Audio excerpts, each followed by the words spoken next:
It's time for a full season of DeMond Williams. We saw him be very successful in the bowl game against Louisville, and I do think that with the team being built around him this season, that Washington will actually have a very successful year, and their schedule might actually help them out a little bit with that. They start off with two pretty easy non-conference games, Colorado State, UC Davis, both wins, and then they have a bye week to prepare for the Apple Cup at Washington State.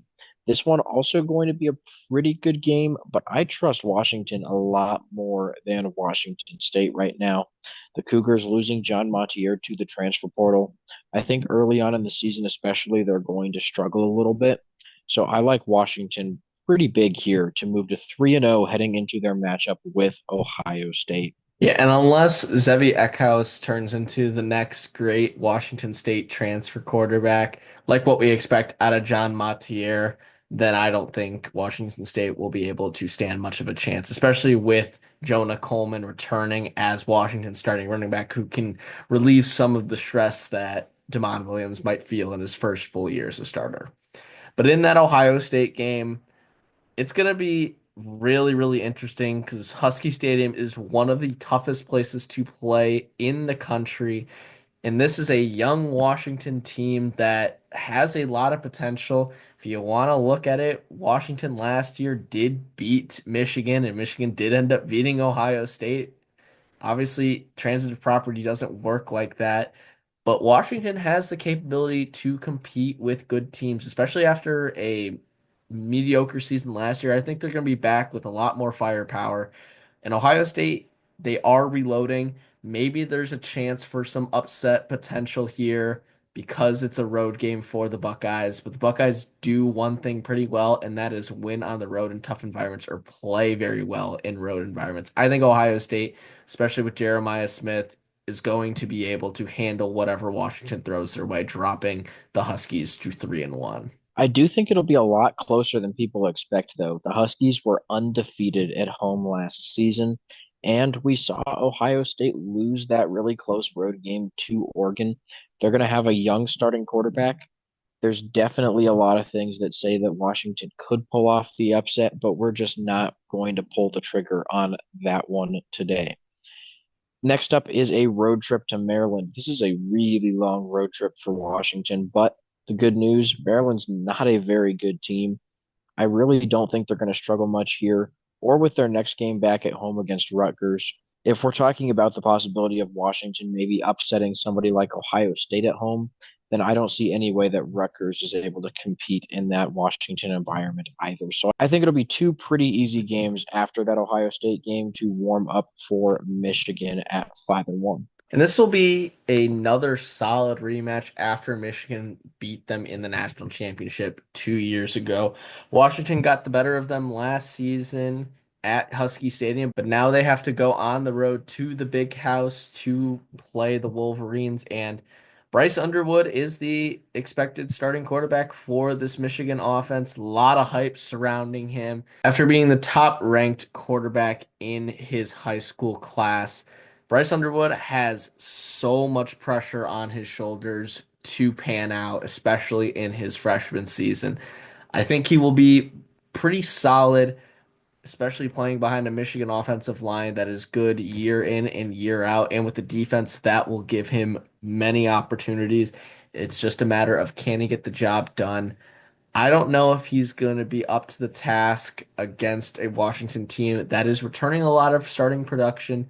It's very hard to win in the big house, but I do think Washington has the chance to give me the Huskies going into Ann Arbor and pulling off the win. Again, I think that it will be a pretty close game, but I also think that Michigan might not quite live up to expectations this year. There's a lot of stuff surrounding their program with the sign stealing scandal that's all supposed to come out this summer before the season. And if there are actual punishments levied against Michigan, we could see players like Bryce Underwood transfer out depending on how severe those punishments are.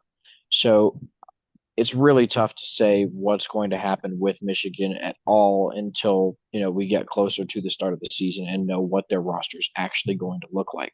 Next up, back at home for Washington, facing Illinois. And the Fighting Illini actually going to be a really good team this year. They're in our preseason top 15. And overall, they're bringing back Luke Altmaier at quarterback as well as a lot of other starters. They beat South Carolina in their bowl game, which was a very impressive win, as that South Carolina team was very, very close to making the college football playoffs. I think Illinois is going to be a really good team, and they're going to give Washington a run for their money, even though the Huskies are at home. But I think that is the key. Washington might lose one game at home this year, but it will not be to Illinois. They'll get that win, move to 7-1 heading into their second bye week. And coming out of that bye week, they have three relatively easy games. Maybe not so much with the home field advantage for some of these teams, but starting it off with a road trip to Camp Randall to face Wisconsin. Wisconsin is gonna be in for a rough season. They have the hardest schedule in the Big Ten with a team that doesn't really have a lot to write home about. Luke Fickell coaching for his job essentially after disappointing season after disappointing season. I really don't think Wisconsin will be able to stand much of a chance against this Washington team. The only thing they have going for them is their home field advantage, but Washington should have no issue dealing with it because they've played at Husky Stadium. The move to 8-1 here and Purdue the following week at home, not much needs to be said here. Purdue is going to be terrible. No one to write home about. They moved to 9-1 before their road trip to UCLA. And the big story with UCLA, obviously, Nico Iamaleava coming in at quarterback out of Tennessee. I think he's going to make some obvious improvements to this UCLA offense. But is the supporting cast enough around him? I don't really think so. Not to mention the fact that UCLA doesn't really have much of a home field advantage with the Rose Bowl. They can never fill it up. I think Washington's going to honestly do pretty well in this environment. They should be able to win this game as well to hit double-digit wins heading into their matchup with the Ducks. And this is going to be one of the best games of rivalry week. Like Jonah was saying, Washington went undefeated at home last season, but Oregon just went undefeated in the regular season last year. So it really is going to come down to just the little things. And this rivalry game has been very competitive the last few seasons, especially 2 years ago when Washington made their college football championship run before falling to that Michigan team.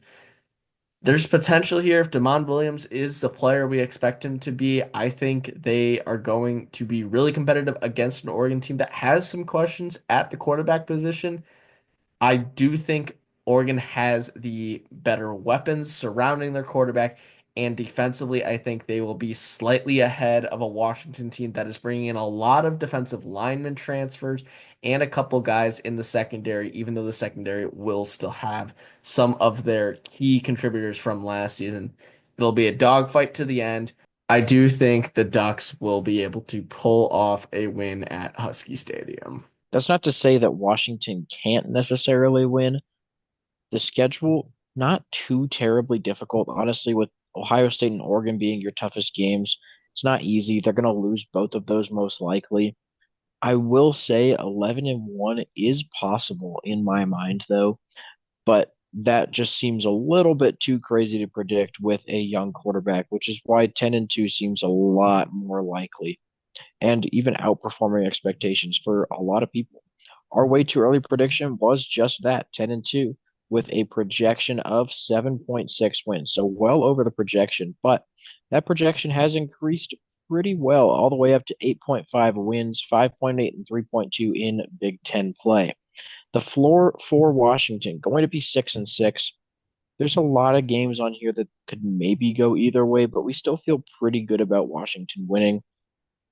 Ceiling going to be 10-2, even though I think they could maybe get to 11-1. Realistically, if you're going to beat either Ohio State or Oregon, there's a good chance they lose somewhere else. So 10-2 seems like a pretty good ceiling for the Huskies, which means we did predict them to hit their ceiling this season. So thank you guys for watching. Please make sure to like and subscribe, and we will see you in our next video.